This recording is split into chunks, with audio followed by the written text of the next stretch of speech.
house was offered to us, and then it was purchased by the German government, and we are very, very happy to have it. It looks really beautiful and set in a big area, and that in a residential area like Agarwaal. It's a lovely property. Yes. So this was earlier the HSBC building? I'm not sure whether it was a bank building or whether it was a residence for the director of the bank. It's more likely that it was actually the residence for the director of such a huge bank, because it is mainly a residential area, even though today it's also become quite busy. Lots of traffic we have around here. But as I said, we are very happy to be here, and we are most welcome to see our guests today. And well, you are interested in Indo-German trade and investment and business, and I must say Indo-German trade is very substantial. The total amount of our bilateral trade is or was in 2014 16 billion euro, and last year we don't have the figures yet. It has grown further, even though in some part of the world economy has slowed down. German trade has also developed abroad, and we are very happy about it. 10 years ago, India was ranked number 34 in the German foreign trade statistic, but it has jumped up to the 25th place already. We expect that it will go further in the coming years, because there is a lot of potential still for further growth of trade. If you see the huge amount of trade which Germany has in the whole world, there actually the Indian share is less than 1% of the total German trade. From there you can see that there is a huge potential still. But even in relative terms, as you can see from the ranking, the German trade has gone up tremendously, and we hope that this will continue. German companies are more and more looking at India as a good place to invest. All the big car manufacturers are already here, also many other companies in the field of engineering, chemical industry, and many others. Maybe the Eastern Indian region so far has been a little bit sidestepped. Most of investment has gone more to Maharashtra and South India. We have a lot of investment here also, but that came already in the 60s and 70s. Then in the last couple of decades, it was a little less. But we have a feeling that now there's a new trend that there might be something more coming also to this region of India. So what are the areas that you're looking at more collaborations with the Germans taking place in Eastern India? Well, of course, now we have this Paris Agreement on climate change, and in Germany already we have this so-called energy transition, where we shift away from nuclear energy and from coal, and we have more wind and solar and regenerative energy. And I think India will also look into the same direction, and I think there is quite a lot of scope in that field. Also in the field of environmental technology, like waste to energy. I could imagine that there will be more investment. But of course also in the field of IT, and then there's a big topic of smart cities. We are also, in Germany, we are looking at improving cities through smart city projects, and I think there Germany and India can collaborate very well. Many cities have already been announced to be smart cities. The first batch recently, and the German government has agreed with the Indian government in the framework of the bilateral development cooperation that Germany will specifically support 3 cities, and we expect actually next week an announcement to be made in Delhi. Which 3 cities this will be, and let's see whether maybe not Kolkata, because Kolkata was not in the first batch now, on the first 20. But for instance, cities like Bhubaneswar were included. Yes. Bhubaneswar is definitely vital. It is definitely a probability. Yes. Also, it's not too big. It's a medium-sized city for Indian standards, and not growing very much. And also, historically, the German town planner was involved actually in the late 40s, and Bhubaneswar, the modern Bhubaneswar, was planned. The architect from Germany, Mr. Otto Königsberger. Even Gopal, he was very much involved in the plan. Actually, he had to leave Germany because of Hitler. He was forced to leave Germany and went to London. Through London, later he came to India to work here. In India, he also worked in other countries.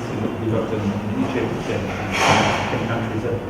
Became also very much involved with the United Nations Habitat program. Yes. And but we of course now invest to be the town planner for Bhubaneswar.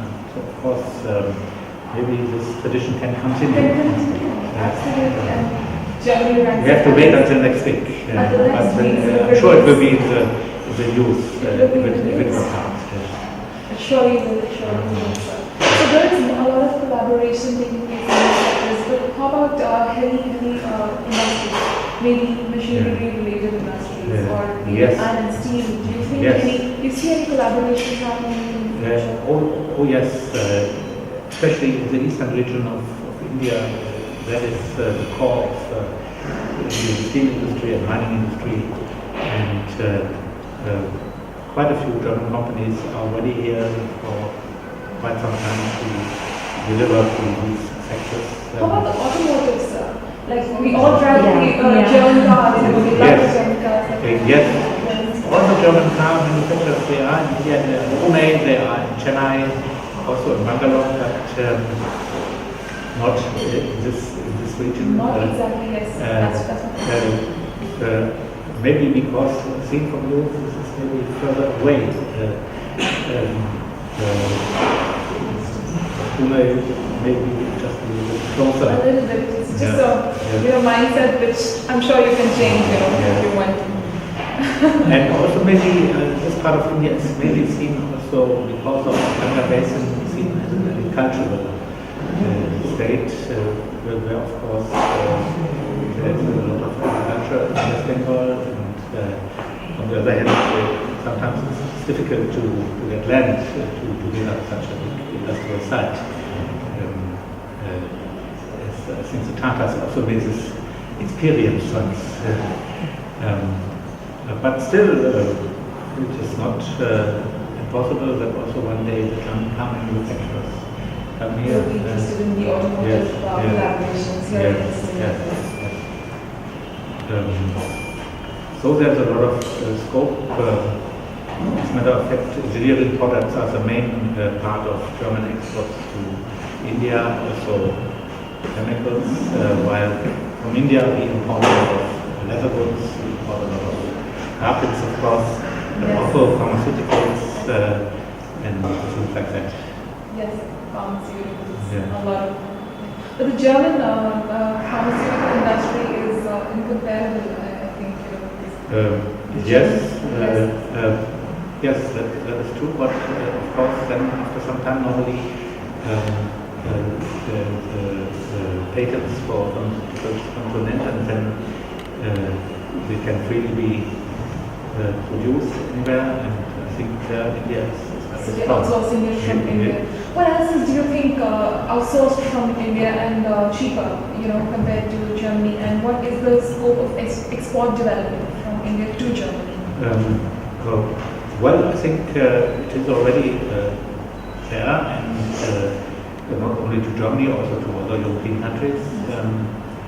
And this is also very much part of the discussions that the EU and India have about a free trade agreement. And by the end of March, there will be another summit in Delhi between the EU and India.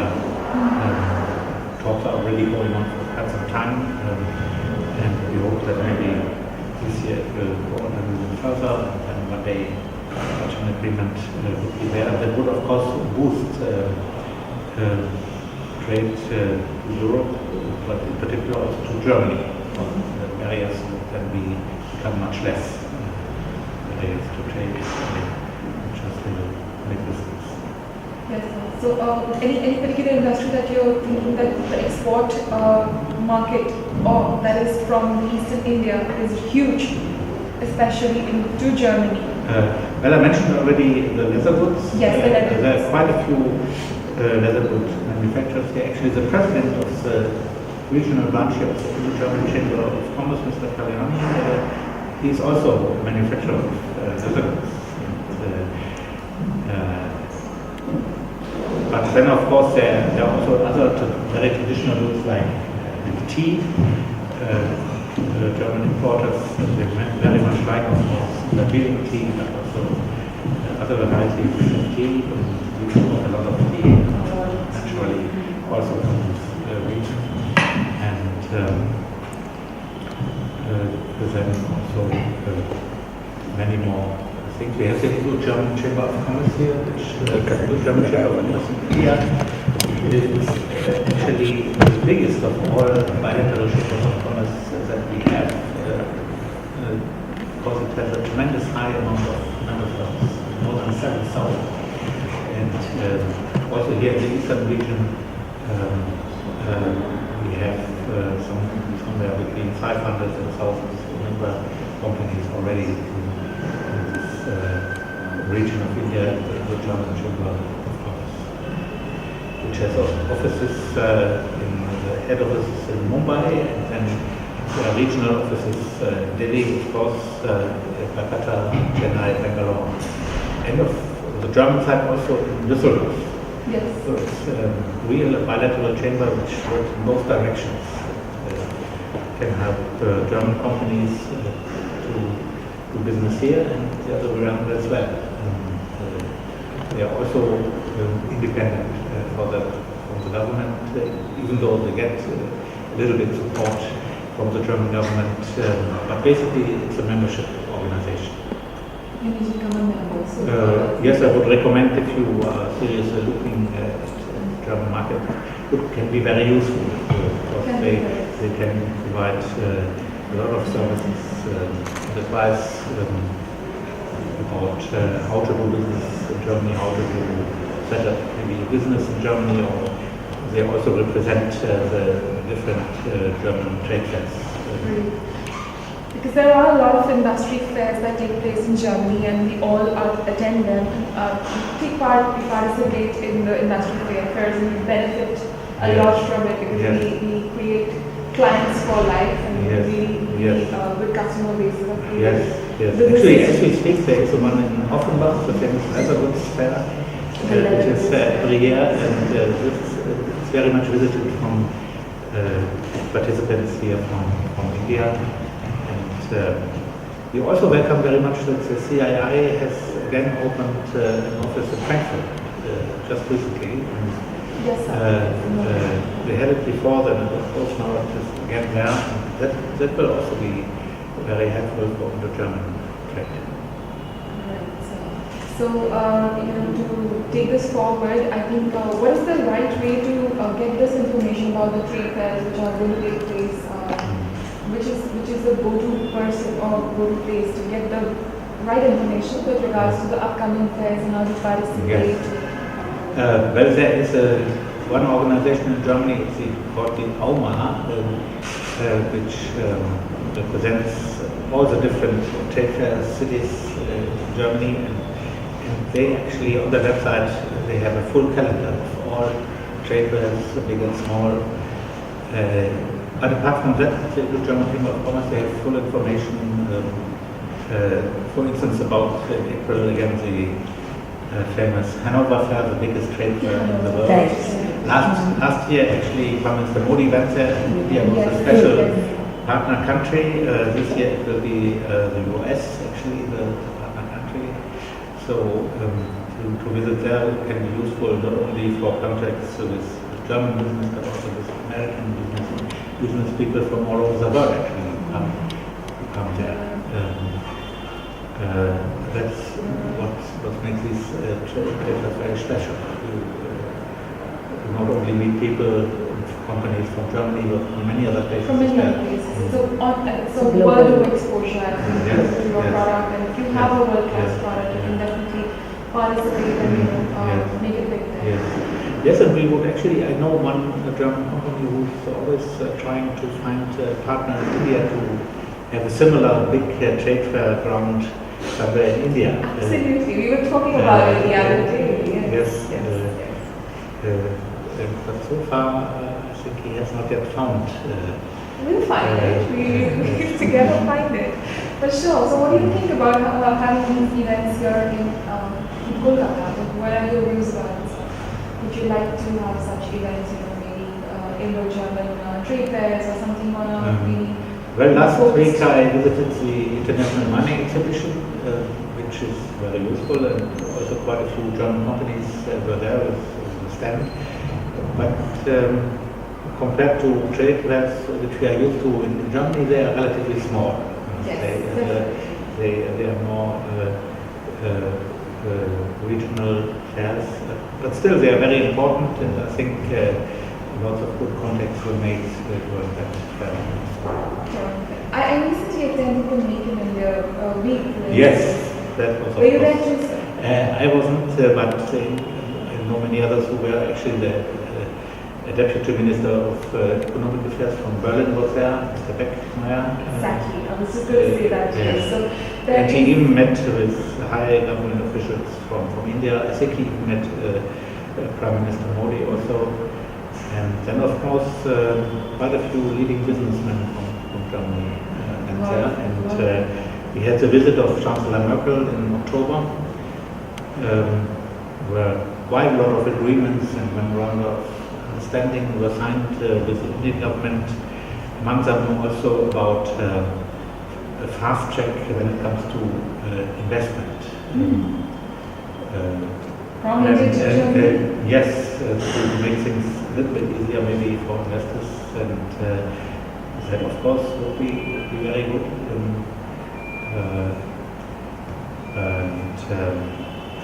The details are still being worked out, but I think that would be very useful. Like also other countries have that, Japan and America, for instance, and also the UK, of course, they have similar agreements, and we hope that this will also then work in the practice. Great. So, how do you view the efforts being made by the Prime Minister Modi to actually reach out to Germany and including other countries of the world? How do you view it? Is it something that is really going to bring about the change that is expected? Or yes, he came to Germany in spring last year. I mentioned already the Hanover Fair, and when Chancellor Merkel was here also, she was very much welcomed. They both also went together with the big German business delegation to Bangalore, where there was a special business summit also in October last year. Prime Minister Modi, very much also on a personal level, he was engaged in all these meetings. Actually, also he, in his speech, said that there is more potential for bilateral trade and investment. Personally, I think that trade will grow much more if there's also more investment, because we have seen, for instance, with the car manufacturers, once they are here, they produce cars here, but not only for the Indian market, they also export again from here to other markets like Latin America or so, and this will also then increase trade with India.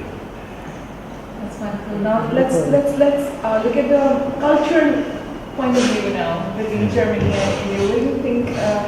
Would you like, being the Consul General of this region, would you like to promote more cultural exchange between Germany and EU? Yes, actually, yesterday there was a beautiful concert in Kalamandia organized by the Kolkata School of Music with an orchestra from Prague.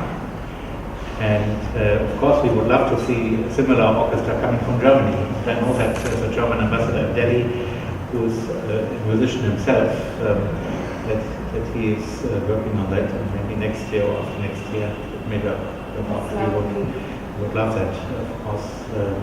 But in between, it may be possible to have also other musicians, maybe soloists or duos or so, to come here. Then, of course, we have also the Max Muller, who very much promote cultural exchange, all fields, literature. Recently there was a big literature meet, then also art and films, very much films, documentaries also. They are very active in those fields. Even at the film festival, the International Film Festival, there are a lot of German films that Yes, and also we just have starting, I think, this week, the Berlinale, the film festival in Berlin. I'm sure there are quite a few entries also from India. From India, yes. I don't know exactly which ones, but there are always some. They're also there, yes. Yeah. Of course, there are many directors and producers who are heading to, for the screening of their films to Germany, that I'm aware of. Yes, absolutely. So, at that, I open the questions to you all and the audience. Yes, please, whatever you'd like to know. Please ask me whatever you need. Well, I belong to the dental industry. Yes. We have bilateral trades going on with Germany. About 40% of our business is alone with Germany. Oh, great, yes. And in fact, the largest dental show in the world happens in Cologne, in Germany. Oh, yes. So, but my questions are regarding the ease of traveling to Germany of late, which has been a bit of a problem.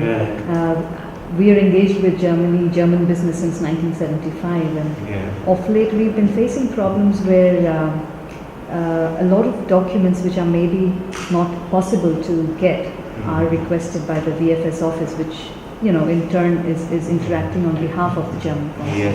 Yes, VFS is a big, yes, so although they are facilitating your work, what's happening is a situation where we just go there and say, okay, we're here, and then the client is willing to meet us. It's much easier. But at the same time, a potential client will not really give us a letter of invitation. But that has sort of been made mandatory in the last instance. I took my last visa in November. I'm usually given a visa for about a year or a year and a half. But this time I was given for 20 days.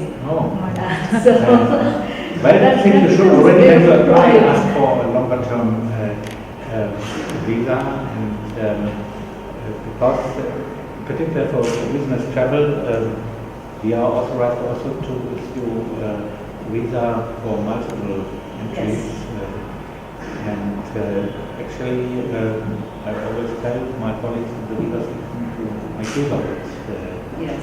Because you see, it's financially and also time-wise, it takes up a lot of time to prepare the documents. Yes. So I'm wondering if there's any action on that front to ease it, because it's more of, earlier we used to come to the German consulate directly and submit our applications here. Yes, you still can. It's not compulsory to use the services of VFS. But sometimes maybe it's easier but otherwise you can also make an appointment and file your application here with us. VFS, of course, works for many countries, particularly for Schengen countries. And the UK. And the UK, and even for India, actually. They work for the Indian government in London when it comes to these OCI cards and so on. They are also working for the Indian government. Actually, a Swiss company.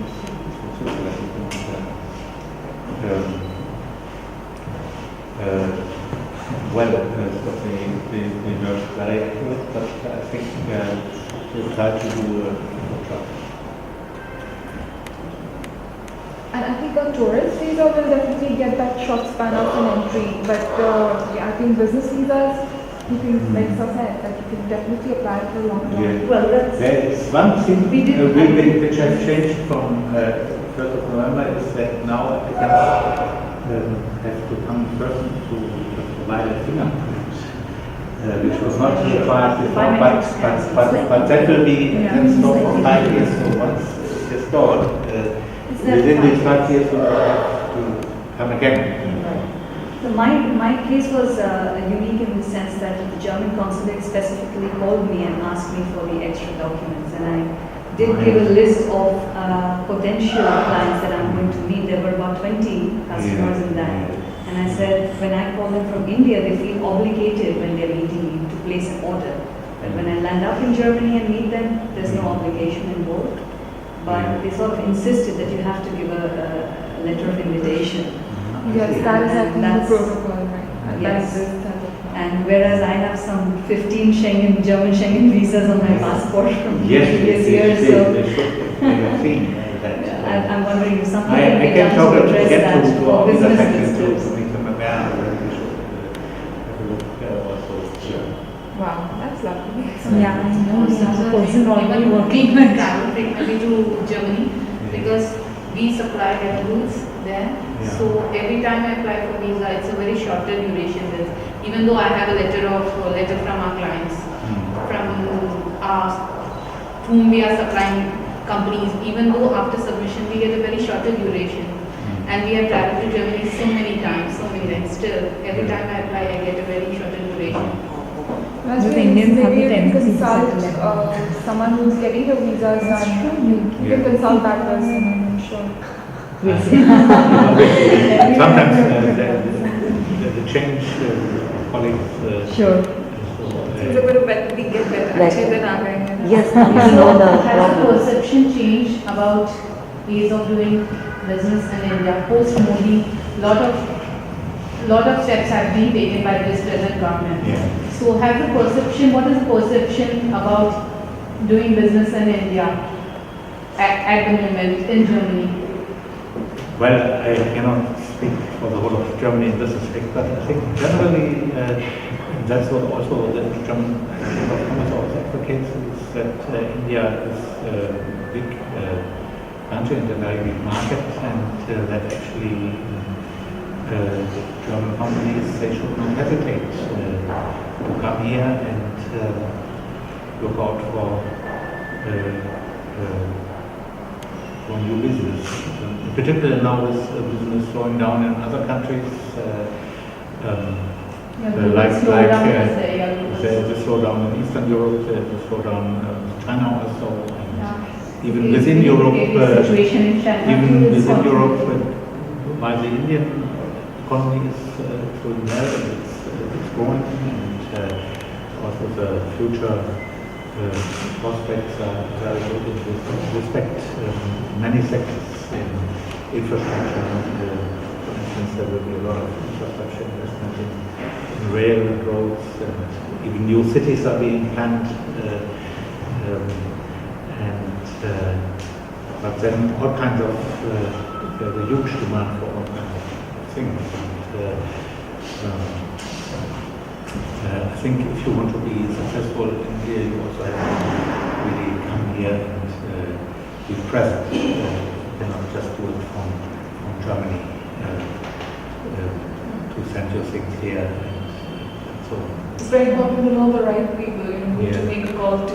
Yes, Yeah. well, of course, also then if you export here, then you must provide service and so on. Then it's done, yes. Yes. That's how it is. So is Germany looking at investing in startups? Yes, startup is always advocated by the government that young people, or even not so young people, should show more courage to do their own business. And so far the effect is relatively limited in Germany because